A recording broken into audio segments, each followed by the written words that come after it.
on endorphins, I have the perfect way for you to do that. How about signing up for a long-distance race?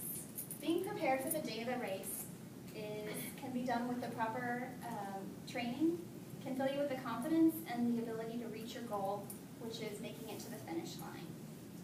Anyone can put one foot in front of the other and accomplish a race with the appropriate gear, training, and a goal.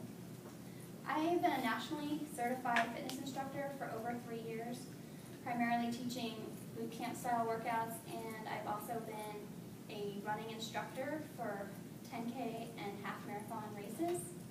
I've also completed several 5K, 10K, and half marathons.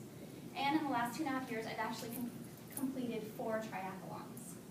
So with all that experience, I think it can help you get prepared for your race with having the appropriate equipment, knowing how to use water and fueling supplements, having the appropriate training, and helping you maybe pick a goal or 2.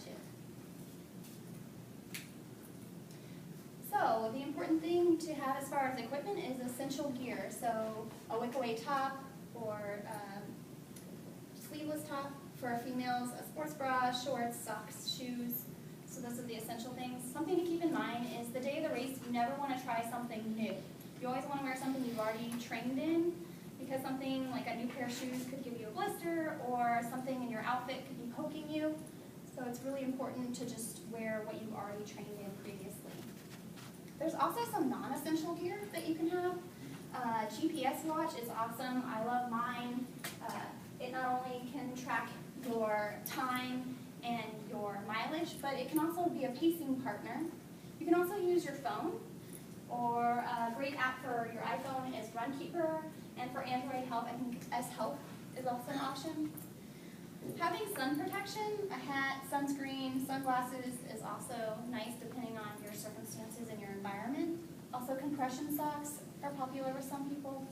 A water belt is really helpful when you're training, because when you're out training, there aren't, water stops and different things like that. You can also hold your phone and your supplements. And my favorite is the ultimate glide stick. I think it should be almost on the essential list. It's really great. If you're running for 13 miles and your arms are chafing against your side, odds are you're going to have some rug burns. So under your arms, maybe your shirt hits you on your sides constantly, or between your thighs is also a good place. So you can get that in any sports store. Right. Some people like to use it on the bottom of their feet too to prevent blisters. All right, so now we know what to put on the outside. What about what to put inside? Water hydration is really essential to not only your muscle function, but also to your daily health. So on Running World's Drink to Your Health article, it talked about your water consumption, and as you can see, there's little calculations. It used to believe that you had to drink 8 cups of water every day. Well, now it's based more on your body weight. So for a male, body weight times 0.35, females is 0.31. So if you're a 145-pound female, you're going to need about 5.5 cups of water. For a male, 7.5 cups. Now if you're working out and sweating, you're going to have to increase that. And of course that's going to depend on if you're a sweater or non-sweater. Also, supplements. There's all different kinds of things out on the market. Everything from the blocks, which is my favorite. You can just slip it in your bra, you can running, pop it out, pop one in. There's all kinds of gels. There's jelly beans, powders, supplements for your drink. All that's a personal preference, and you should definitely be trying these on your training runs. Just like the day of the race, putting a new outfit on, not a good idea. Same for trying supplements. It could make your stomach upset. It could be too hard to open. You might not like the way it tastes. So definitely important to give those a try beforehand. Okay, so now we know what to put on the outside of our body, what to put inside. What about how to train for the race? I think a calendar is a great way to go about doing that. You can kind of lay out what you're going to do. You can kind of see a bunch of different things. There's even a rest day. So for me, I prefer for people to do between 2 to 3 strength and speed workouts each week. That could be anything from going to a Zumba class, a spin class, weightlifting, and then doing at least 1 short mile. Usually we do our short mile runs on Friday. And typically for a 10K, you're gonna run 1 to 3 miles, and for a half marathon, you're gonna be around the 5 to 6 mile for your short runs.